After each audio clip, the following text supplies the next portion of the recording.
जब आसमान अचानक शांत हो जाएगा और हवाएं भी रुककर सुनने लगेंगी, उसी क्षण देवों की आखिरी चेतावनी भविष्य के मानव तक पहुंचेगी। क्योंकि जो आने वाला होगा वह किसी दैत्य द्वारा नहीं, बल्कि स्वयं इंसान के हाथों रचा जाएगा। भविष्य का यह समय वह होगा जब पृथ्वी दिखने में वैसी ही रहेगी, लेकिन उसकी धड़कन धीमी पड़ चुकी होगी। शहर और भी ऊंचे होंगे, तकनीक और भी तेज होगी, पर मनुष्य का हृदय पहले से अधिक खाली हो चुका होगा। लोग कहेंगे कि विकास अपने चरम पर होगा, पर देव देख रहे होंगे कि संतुलन टूटने के कगार पर होगा। नदियां बह तो रही होंगी, पर उनमें जीवन नहीं होगा। जंगल खड़े तो होंगे, पर आत्मा के बिना। मनुष्य स्वयं को विजेता समझ रहा होगा, जबकि वह अनजाने में प्रलय का लेखक बन चुका होगा। इस भविष्य में विज्ञान हर प्रश्न का उत्तर देने का दावा करेगा। मशीनें निर्णय लेंगी, आंकड़े भावनाओं से अधिक मूल्यवान होंगे। मनुष्य कहेगा कि उसे अब देवों की आवश्यकता नहीं होगी। मंदिर खड़े रहेंगे, पर प्रार्थनाएं खोखली हो चुकी होंगी। देव यह सब मौन होकर देख रहे होंगे, क्योंकि चेतावनी देने का समय अभी शेष होगा। धीरे धीरे पृथ्वी संकेत भेजने लगेगी। मौसम बिना कारण उग्र हो जाएगा। समुद्र अपने किनारे लांघने लगेंगे। आकाश में रंग बदलेंगे, जिन्हें लोग नई प्राकृतिक घटना कहकर नजरअंदाज कर देंगे। वैज्ञानिक रिपोर्टें आएंगी, पर वे फाइलों में दबा दी जाएंगी।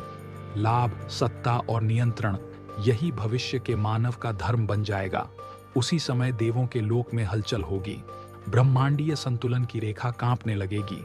देव समझ जाएंगे कि यदि अभी भी मौन रखा गया, तो यह सृष्टि स्वयं अपने निर्माता के विरुद्ध खड़ी हो जाएगी। यह प्रलय किसी उल्कापिंड से नहीं आएगी, न किसी दैवी अस्त्र से, बल्कि मानव की लालसा से जन्म लेगी। देव निर्णय लेंगे कि एक अंतिम चेतावनी दी जाएगी। यह चेतावनी किसी एक व्यक्ति को नहीं, बल्कि पूरी मानव चेतना को दी जाएगी। यह किसी एक दिन में नहीं, बल्कि घटनाओं की श्रृंखला में प्रकट होगी। भविष्य के मनुष्य इसे संयोग कहेंगे, पर वास्तव में यह संदेश होगा। एक दिन भविष्य का मानव देखेगा कि तकनीक अचानक असफल होने लगेगी। उपग्रह गिरने लगेंगे, नेटवर्क मौन हो जाएंगे, लोग घबराएंगे, पर इसे भी तकनीकी त्रुटि कहकर टाल देंगे। उसी रात लाखों लोग एक ही स्वप्न देखेंगे। स्वप्न में आकाश फट रहा होगा, पर आग नहीं बरस रही होगी, शब्द बरस रहे होंगे, शब्द जो चेतावनी बनेंगे। स्वप्न में एक स्वर गूंजेगा, जो न पुरुष होगा न स्त्री, न क्रोध से भरा होगा न करुणा से रिक्त। वह स्वर कहेगा कि भविष्य अब भी बदला जा सकता होगा, पर समय सीमित होगा। मनुष्य को याद दिलाया जाएगा कि वह इस पृथ्वी का स्वामी नहीं, केवल संरक्षक होगा। पर जागने के बाद लोग इस स्वप्न को भी सामूहिक भ्रम कह देंगे। समय आगे बढ़ेगा। भविष्य का मानव संसाधनों को अंतिम सीमा तक निचोड़ लेगा। कृत्रिम जीवन बनाए जाएंगे, पर प्राकृतिक जीवन उपेक्षित होगा। बच्चे जन्म लेंगे, पर उन्हें आकाश के तारे नहीं दिखाए जाएंगे, केवल स्क्रीन दिखाई जाएंगी। देव देखेंगे कि चेतावनी को अनसुना किया जा रहा होगा। तभी पृथ्वी स्वयं प्रतिक्रिया देगी। यह प्रतिक्रिया त्वरित नहीं होगी, बल्कि धीमी और अटल होगी। फसलें उगेंगी, पर पोषणहीन होंगी। जल उपलब्ध होगा, पर शुद्ध नहीं। हवा होगी, पर सांस लेने योग्य नहीं। मनुष्य इसे भी समायोजन कहेगा। वह हर समस्या का समाधान तकनीक में ढूंढेगा, जबकि समस्या की जड़ वही होगा। देवों की अंतिम चेतावनी अब और स्पष्ट होने लगेगी। भविष्य में कुछ मनुष्य ऐसे होंगे जो इन संकेतों को जोड़ने लगेंगे। वे समझेंगे कि यह केवल प्राकृतिक आपदाएं नहीं होंगी, बल्कि चेतना की परीक्षा होगी। वे बोलने का प्रयास करेंगे, पर उनकी आवाज को दबा दिया जाएगा, क्योंकि भविष्य में सच सबसे असुविधाजनक होगा। जैसे जैसे समय आगे बढ़ेगा, मनुष्य स्वयं से दूर होता जाएगा। वह प्रकृति से कटेगा और अंततः अपने अस्तित्व से भी। देव जानेंगे कि अब चेतावनी अपने अंतिम चरण में प्रवेश कर चुकी होगी। अगला कदम मानव के हाथ में होगा। या तो वह रुकेगा, या फिर वह उस रेखा को पार करेगा जिसके बाद लौटना संभव नहीं होगा। भविष्य की एक सुबह ऐसी होगी जब सूर्य सामान्य रूप से उगेगा, पर उसकी रोशनी में आशा कम और प्रश्न अधिक होंगे। उस दिन दुनिया को पहली बार यह एहसास होगा कि प्रलय का अर्थ केवल विनाश नहीं, बल्कि परिणाम होगा। यह परिणाम कर्मों का होगा, निर्णयों का होगा और उस अहंकार का होगा जो मनुष्य ने ओढ़ लिया होगा। यही वह क्षण होगा जहां देवों की आखिरी चेतावनी हवा में तैर रही होगी, स्पष्ट, मौन और प्रतीक्षारत, क्योंकि भविष्य अभी लिखा जा रहा होगा और कल क्या होगा यह निर्णय अभी लिया जाना बाकी होगा। भविष्य उस मोड़ पर आ चुका होगा जहां हर रास्ता किसी न किसी बलिदान की मांग करेगा। मानव यह समझने लगेगा कि जो चेतावनी अब तक अनसुनी की गई थी वह केवल शब्द नहीं थी, बल्कि समय की अंतिम पुकार थी। पृथ्वी शांत दिखाई देगी, पर यह शांति तूफान से पहले की होगी। शहरों की रोशनी जलती रहेगी, पर उनके नीचे अंधेरा गहराता जाएगा। लोग कहेंगे कि सब नियंत्रण में होगा, लेकिन भीतर ही भीतर उन्हें भी महसूस होने लगेगा कि कुछ अपूरणीय टूट चुका होगा। भविष्य में सरकारें आपात योजनाएं बनाएंगी, नई तकनीकों के सहारे प्रकृति को सुधारने की कोशिश की जाएगी। कृत्रिम बादल बनाए जाएंगे, कृत्रिम वर्षा होगी, कृत्रिम भोजन तैयार किया जाएगा, पर हर कृत्रिम समाधान एक नई समस्या को जन्म देगा। मनुष्य समझेगा कि वह हर घाव पर पट्टी तो बांध सकता होगा, पर बीमारी को मिटा नहीं पा रहा होगा। देव यह सब देख रहे होंगे, बिना हस्तक्षेप किए, क्योंकि यह परीक्षा मनुष्य को स्वयं देनी होगी। धीरे धीरे मानव समाज दो भागों में बंट जाएगा। एक वर्ग वह होगा जो अभी भी सत्ता, लाभ और नियंत्रण में विश्वास रखेगा। दूसरा वर्ग वह होगा जो चेतावनी को समझ चुका होगा, जो जान चुका होगा कि प्रलय बाहर से नहीं, भीतर से आएगी। ये लोग कम होंगे, पर उनकी चेतना व्यापक होगी। वे भविष्य की संतानों के लिए उत्तर खोज रहे होंगे, न कि वर्तमान की सुविधा के लिए।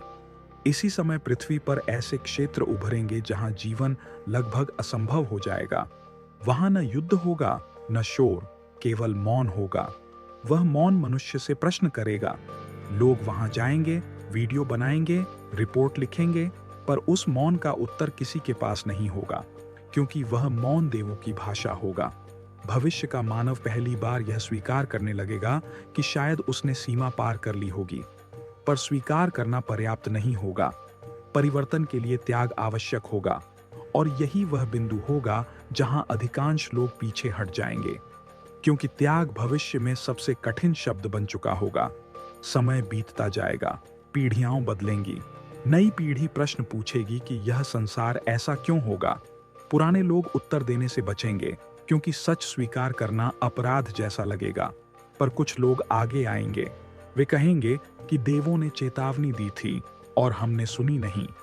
वे कहेंगे कि प्रलय कोई एक दिन नहीं होगी, बल्कि एक प्रक्रिया होगी, धीमी, गहरी और अपरिवर्तनीय।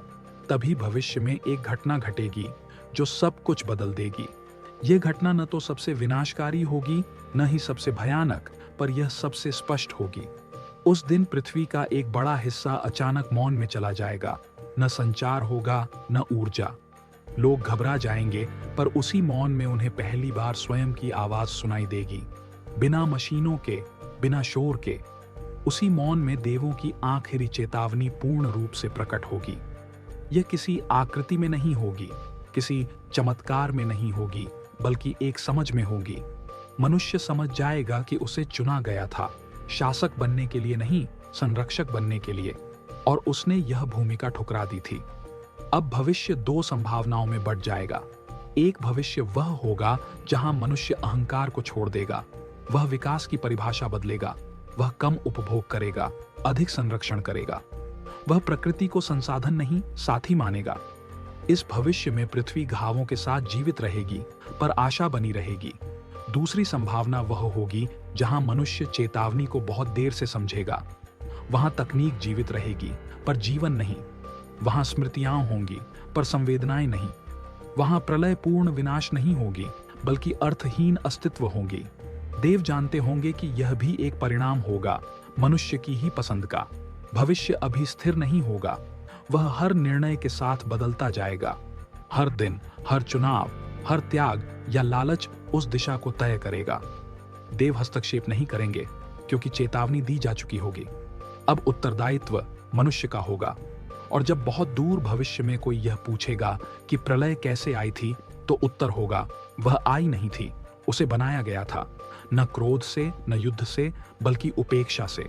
उसी उपेक्षा से जो मनुष्य ने प्रकृति, पृथ्वी और स्वयं के प्रति दिखाई थी।